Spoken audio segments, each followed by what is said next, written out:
Make sure you guys hit the subscribe button if you guys are enjoying the content that we're throwing up, and make sure you guys hit the like button if you enjoy the video. And yeah, let's begin.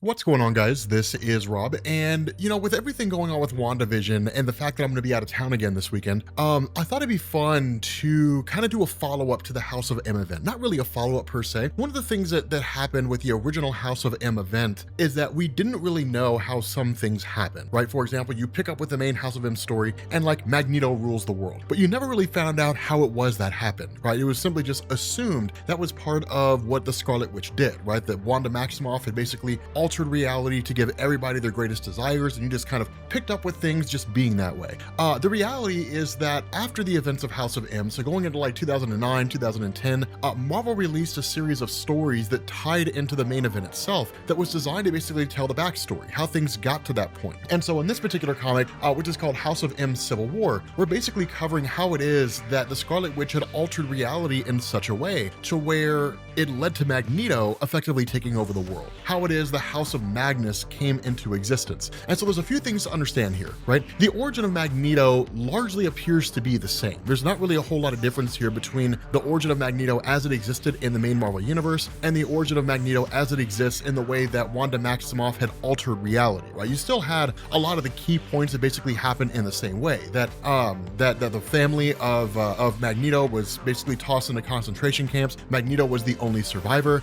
This led to him eventually meeting Magda, albeit under a few different circumstances. The two of them fell in love. They had a daughter. The people in his hometown realized he was a mutant. They kind of freaked out. They attacked him, set his home on fire. His daughter, Anya, died. And then Magneto freaked out, unleashed his powers for the first time and basically killed everybody, leading to his wife Magda fleeing while she was pregnant with Quicksilver and the Scarlet Witch, right? So a lot of those things are still intact. The big difference here comes in the form that, unlike what we've seen in the main Marvel universe, where Magneto kind of went forward and did a few things here and there, that what he does here is this is when he kind of launches his full-on crusade against mutant oppression, right? In the aftermath of Anya dying, he just basically ends up traveling around the world, going to France, a few other places, and starts liberating mutants everywhere he can find them. Now, he did do that to a degree in the main Marvel universe, but not on the same level that we're seeing now. This and the fact that he ends up coming across a woman named Susan Dane, who he ends up getting pregnant, and then of course tells her, get as far away from me as you can, because the life I lead is exceedingly dangerous and it can get you killed. We of course know is the mother of Lorna Dane, also known as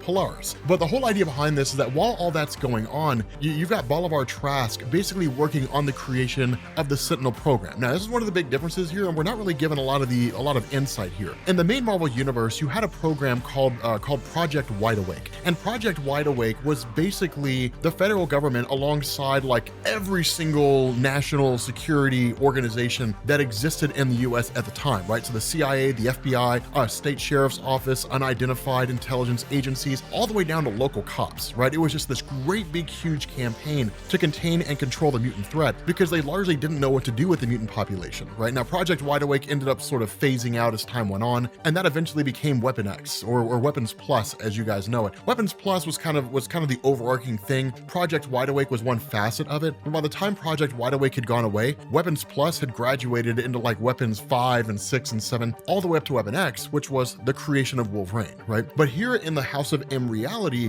none of that really seems to have taken place. We do have the kind of Project Wide Awake concept insofar as Bolivar Trask has basically created Sentinels for the purpose of finding and capturing mutants, but that's basically it. The big thing about all this is that while all this is happening, these mutants are traveling around in different locations. We end up picking up in Egypt, right? And Egypt is a scenario where Magneto basically witnesses a couple of individuals being killed by a Sentinel until he's able to intervene and stop the Sentinel itself. But while all that's going on, we end up finding out that Magneto is being watched by Apocalypse, right? One of the very first mutants to ever exist. And Apocalypse abides by the philosophy of social Darwinism. Only the strong deserve to survive, and the weak will perish to make way for the strong. And so what this does is it leads to Magneto almost being combative towards Apocalypse over the fact that Apocalypse watched all this happen. And his response is, I just sat there and watched because I wanted to see which among you were the strongest to fight off this Sentinel threat that could potentially lead mutant kind into a greater future. And so it's by virtue of Apocalypse's tutelage to a degree that Magneto begins to rise and become this guy who starts to lead the human race. This and the various escapades that he gets into, right? Because we do a lot of time jumping here. We pick up a few months later, and we end up finding out that alongside Apocalypse, Magneto has amassed a pretty sizable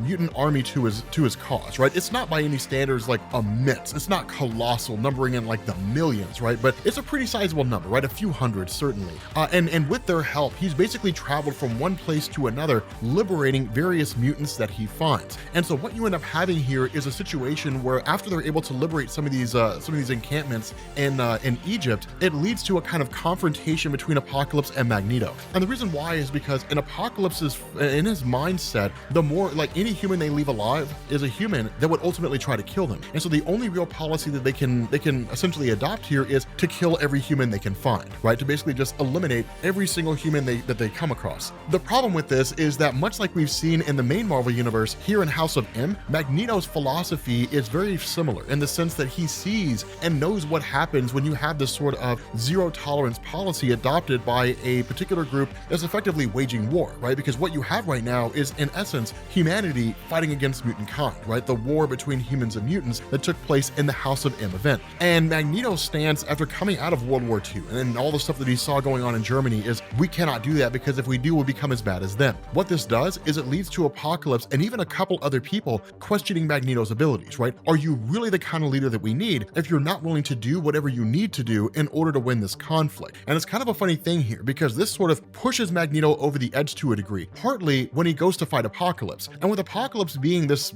essentially a demigod kind of character in the sense that he can shapeshift, he can grow to any size, he can manipulate and control the atomic structure of his body, he's got telepathy, telekinesis, he can give himself any superhuman power outside of reality warping. Because he can do so much, you almost kind of look at Magneto and see him as a guy that would stand no real chance to defeat Apocalypse. And it's one of the things that Apocalypse even says, right? There's no metal here. There's nothing for you to throw at me. There's nothing for you to encase me in. It's not like you can lock me in metal and suffocate me or anything like that. I am effectively immortal. I will never die of age or illness or anything along those lines. The caveat to this is he's not really an external. He kind of is to a degree, but he can still be incapacitated. And that's exactly what Magneto does. He effectively realizes that in Apocalypse's mind, his mind works just like anybody else's, that he's got electrons, right? He's got electrical stuff going through his brain, right? Electrical signals that are going from his brain to his body and so on and so forth, just like any other human being, right? These electrical impulses, because they're part of the electromagnetic spectrum, can be manipulated by Magneto. He quite literally creates an EMP in the mind of Apocalypse. And while it's not enough to kill him, it is certainly enough to weaken him. But everybody here looking around is kind of like, he kind of realizes, all right, I need to show a force beyond this. Not necessarily one to say, I'll kill anybody who questions me or incapacitate them, but one to say, I'm looking out for you guys as well. And so it becomes something that's very fortuitous when you end up having all these sentinels that basically come flying towards this mutant camp where Magneto resides. Of course, because they're made of metal, he uses his powers and rips them all to pieces, right? Just tears them all to pieces and ends up bringing down some of these reporters from the BBC who are just kind of like, we're non-combatants, man. We're just here to record everything, which really asks the question, if they're there to record a slaughter, how innocent could they possibly be? But Magneto ends up letting them live and then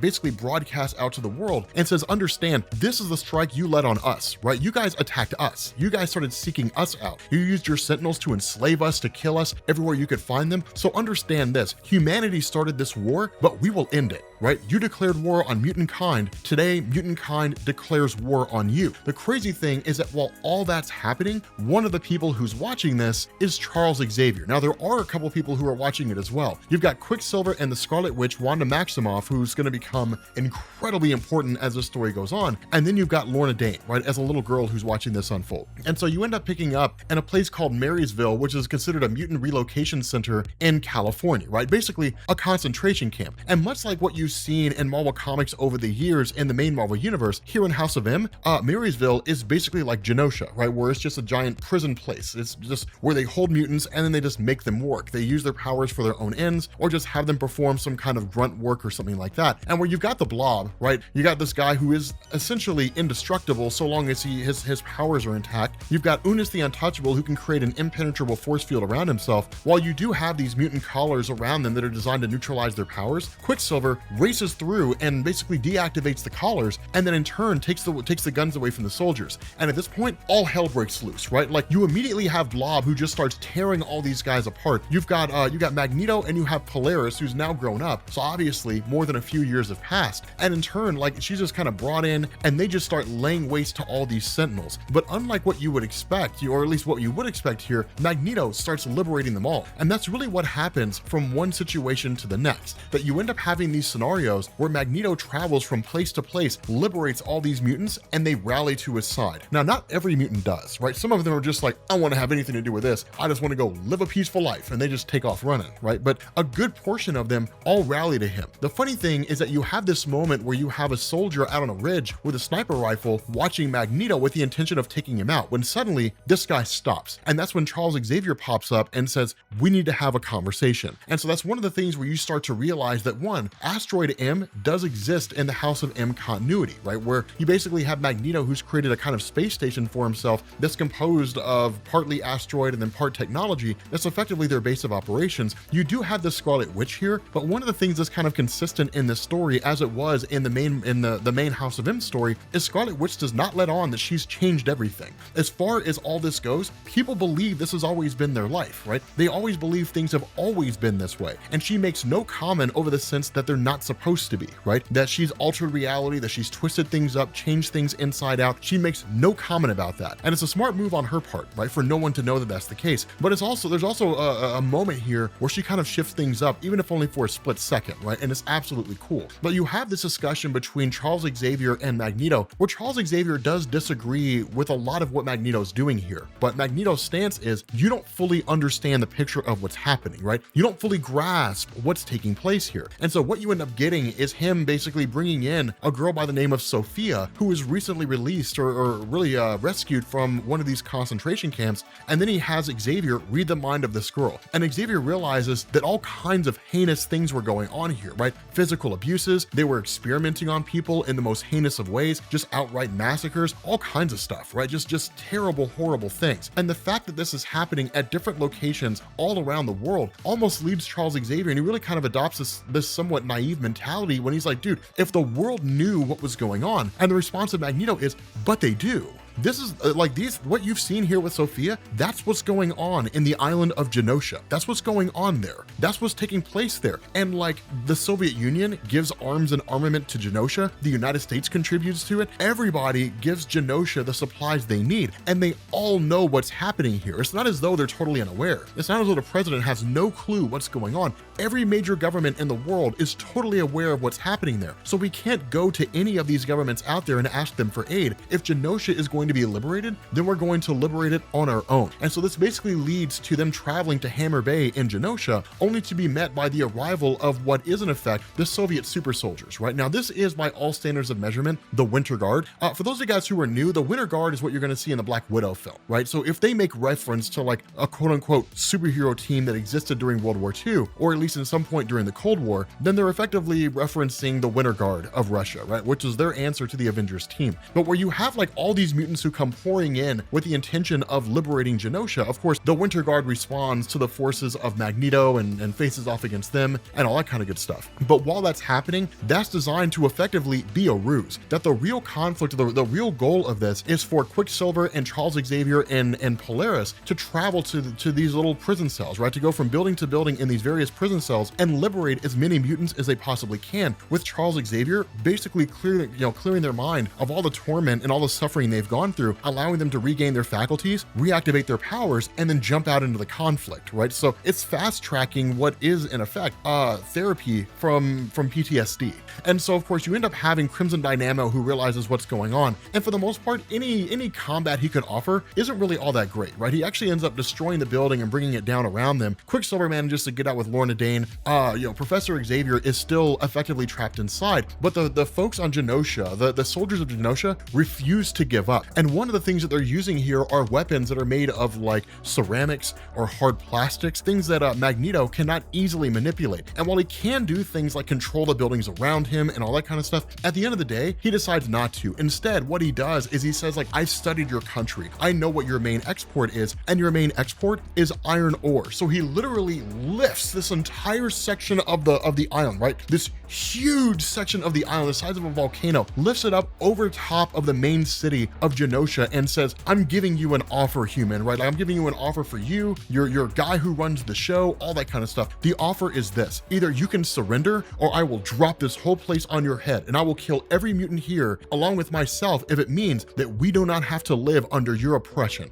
I will destroy it all. And it's a crazy display of power, because in that instance, they do the only thing they can do, which is to give up, right? They're just like, okay, fine. Like in that case, we surrender, man. Like they basically back up. Now, of course, they end up finding Charles Xavier. He of course survived, but as you would expect, had lost the use of his leg. So that kind of brings him closer in line with the main Marvel Universe Charles Xavier, albeit this being in the House of M reality. But we pick up 1 week later. And 1 week later here on the island of Genosha, you have Magneto basically speaking to all these liberated mutants out there and saying, like, there have been a lot of sacrifices, a lot of things that we've lost, but this war is one that's going to continue to take from us, right? It's going to continue to be a struggle, but as long as we keep on fighting, we will win, because all they have are machines, technology. They don't have a whole lot going for them, and there's not a whole lot they can do to stop us, given all the vast array of powers they have, right? Stick with me and we will win this thing. The other thing that you end up having here is that because you had mutants who in effect conquered the island of Genosha, this leads governments to moving further and further towards the direction of just waging war entirely against the mutant population.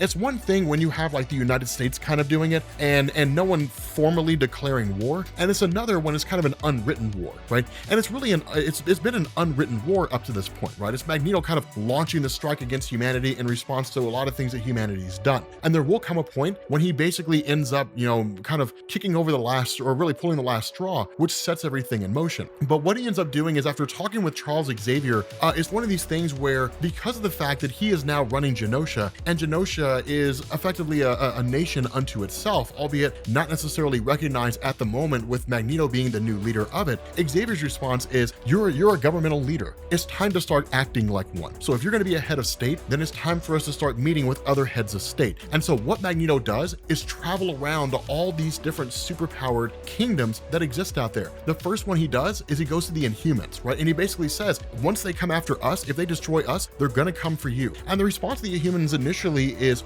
we're not going to get involved, right? Now keep in mind, Black Bolt's the one running the Inhuman kingdom, right? This guy's voice is powerful enough to level entire cities with a whisper, right? It's more than enough to obliterate, an entire planet at this point. Here in the House of M universe, Magneto was far more powerful than he was in the main Marvel universe. And so while the Inhumans do not necessarily say, yes, we're going to gather our armies like right now and rally to your cause, what they do say is, if there is an attack on Genosha, then we will meet you there as allies, right? We will come to your side should that happen. Something similar happens when they go to Atlantis and they meet with Namor the Submariner. Namor doesn't necessarily say, we're going to fight on your cause. We're not going to bring a whole bunch of our Atlanteans, as an army to your people. But what he does say is, we'll provide you with advanced arms and armament, right? We'll provide you with advanced weapons. Now, the true benefit here comes in Wakanda, when you have Magneto and Charles Xavier traveling to meet with Black Panther. And the cool thing that happens here is that while Black Panther says, we're not going to send people to fight alongside you, that's not going to happen. We can offer you vibranium, right, which is a substance unique to our country, whose vibrations can destroy metal. Magneto's kind of like, I don't really need that. I don't need a metal that can destroy metal,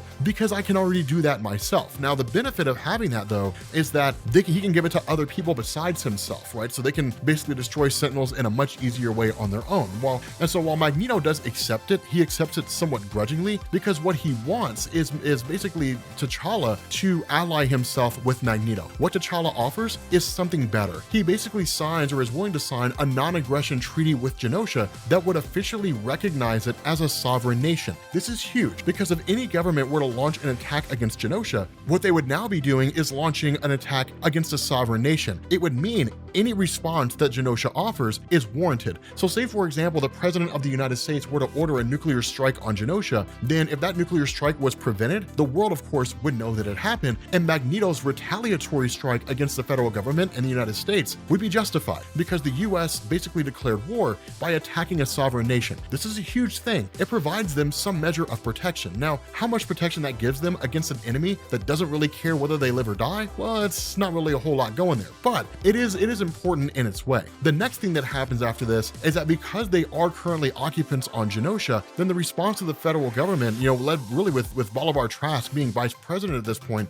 then we have to basically launch a Black Ops strike, right? We have to launch a strike as the most clandestine one we can think of to essentially take out the head family, right? Take out Magneto, his kids, that kind of stuff. If you cut off the head, then the rest of the body dies, right? The mutant population will be scattered, they'll be leaderless, and they'll be divided, and they'll be easily conquered. And so leading this, or really in this group, is what you have in Bucky Barnes. You have Frank Simpson, also known as Nuke, and then you've got Mimic. Now, kind of a quick run over, you guys don't need an explanation about Bucky Barnes. You guys know who that is. One of the important things to know, though, is that in this House of M continuity, Steve Rogers never became Captain America. Like, he never received, well, I guess he did receive the super soldier serum, but he basically ended up growing old, right? He never became the Captain America that you know him being. Instead, he's just an old war veteran. That's all he is, just an aging war veteran. You see him like once in House of M, and that's basically it. Frank Simpson, of course, is pretty much the same, except in the House of M continuity, he's intelligent. But he basically has his red, white, and blue pills, of course, bringing him to various levels of intensity. And then you have Mimic, who has the ability to copy the powers of anybody he sees, and he can copy more than one power at the same time, right? So he's exceedingly powerful. Now, under the direction of Bucky Barnes and Frank Simpson and Mimic, of course, once they get to the island, Mimic ends up copying the power of everybody who's there. Bucky Barnes goes on his underground mission, and then you have Frank Simpson who goes on his mission as well.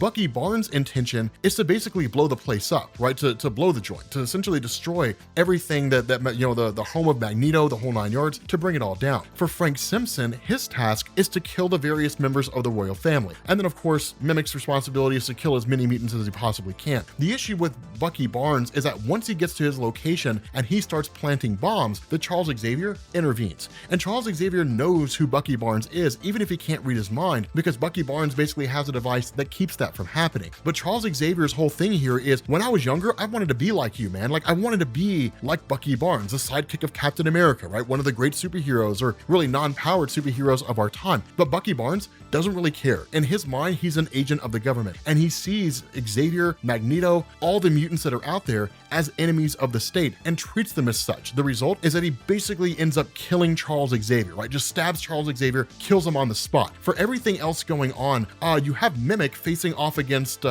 Magneto, and Mimic able to duplicate his powers. While he's not able to use his powers to the same degree that Magneto can, he does have the powers of everybody else. And at the end of the day, it doesn't much matter in the face of what Magneto can do, because ultimately he ends up getting the upper hand on Mimic when he basically summons one of those collars that are designed to shut down powers, and has it wrapped around the neck of Mimic, shuts his powers down, and then once he crashes to the ground, beats him to death with a stick. The other thing that goes on, and this is what's so cool about this, is that Frank Simpson going through and basically trying to track down the various members of Magneto's family, right? So Quicksilver, Lorna, Wanda, and even Magneto himself, where he starts trying to track them down. The first person he comes across is Wanda, right? Is the Scarlet Witch, Wanda Maximoff. And at this point, tries to pull the trigger and tries to kill her. And at that moment, Wanda wakes right up, and she's just like, "You ungrateful wretch," right? Like, I altered reality in such a way to give everybody everything they ever desired. And the one thing that you desired was to be intelligent, to be an intelligent person who could operate in a higher level capacity than just a guy who wanted to kill stuff. But your nature cannot be changed, so you have no place in this world. And she literally wipes him from existence, right? He just ceases to exist. And that's the end of Frank Simpson. So this is one of those instances when Wanda is well aware of what she's doing in the House of M reality. She totally understands the power she has. She knows that she's changed everything, and everybody's just kind of playing a part. And you see that happen periodically over the course of House of M, where she just uses her powers and a person just ceases to exist. Because by all standards of measurement here in the House of M universe, Wanda's God. No one can stop her. Nobody can stop her. We also know the effects of House of M reached all the way into the multiverse. And so while she only really is modifying a singular universe, or at least that seemed to be the case during the main House of M event, she's still incredibly powerful, right? Just universally powerful. But in the aftermath of Charles Xavier dying,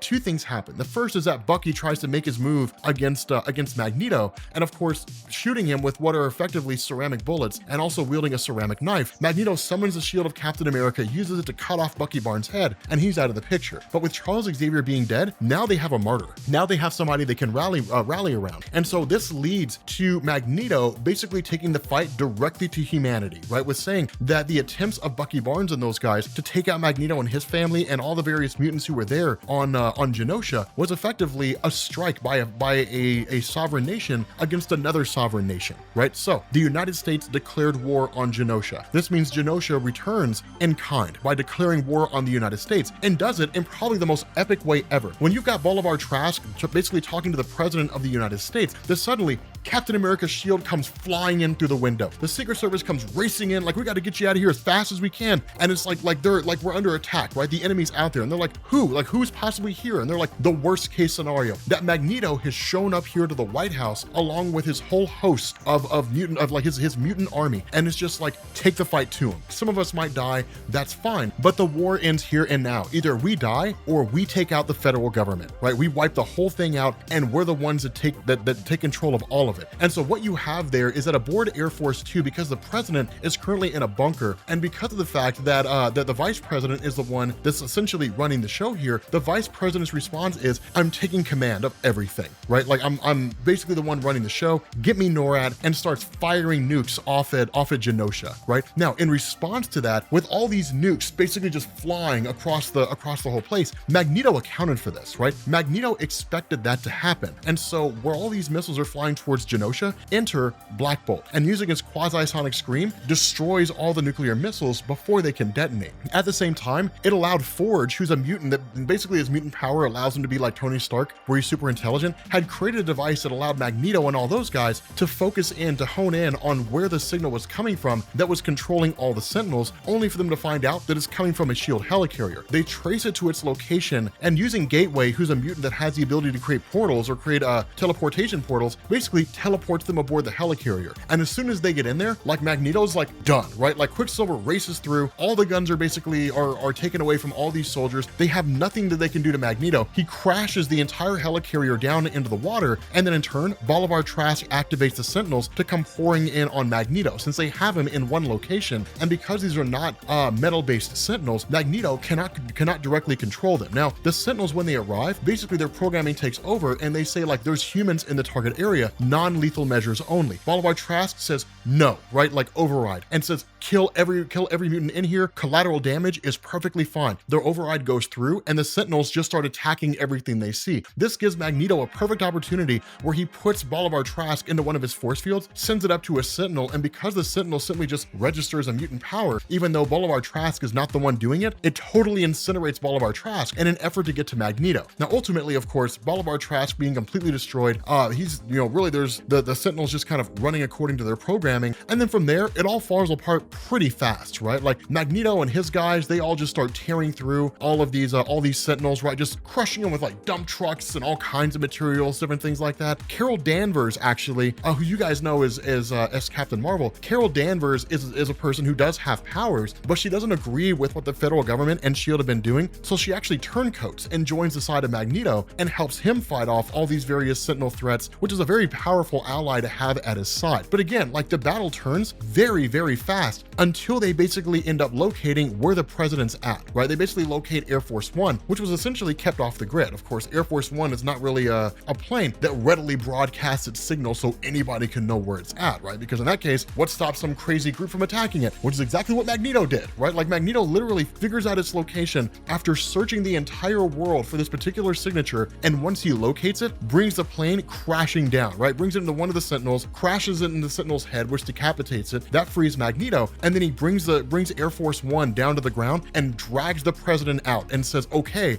we have won here. This is it, right? Like, the news and everybody's here, and Magneto is like, this war is over. We've captured the president of the United States. We're all done. Following that, what he ends up doing is they end up basically breaking into the records of the United States government through, like, the Pentagon, all that kind of stuff, and they're able to essentially confirm that there was a multinational anti-mutant conspiracy that was being spearheaded by multiple governments, right? And this was all basically thrown to the people. Magneto, in his current position as ruler of the United States, expands his influence out and then effectively conquers conquers the world. Now, for the most part, all the various people who are out there, all the various governments are allowed some measure of autonomy where they're able to do their own thing. But at the end of the day, they all answer directly to Magneto, right? They all answer directly to him. And so in the aftermath of all this, mutants just start coming out, right? Just choo, choo, choo, choo, choo, guns blazing. Like they're just coming out everywhere, just coming out swinging. They're officially allowed to make themselves public, and humans effectively become second-class citizens. The mutants now become the top-tier class in society. And so as this story essentially closes out, you had Magneto, who's a little bit sad over everything that's happening, but Wanda starts to comfort him and she says, like, isn't this what you spent your entire life fighting for? And the response of Magneto is, yes, it's everything that I've ever wanted. All of my dreams have effectively come true. And that was the purpose of the House of M. The purpose of House of M was to give everybody everything they ever wanted. And while the conflict was bloody, and while a lot of mutant lives were lost, in the end,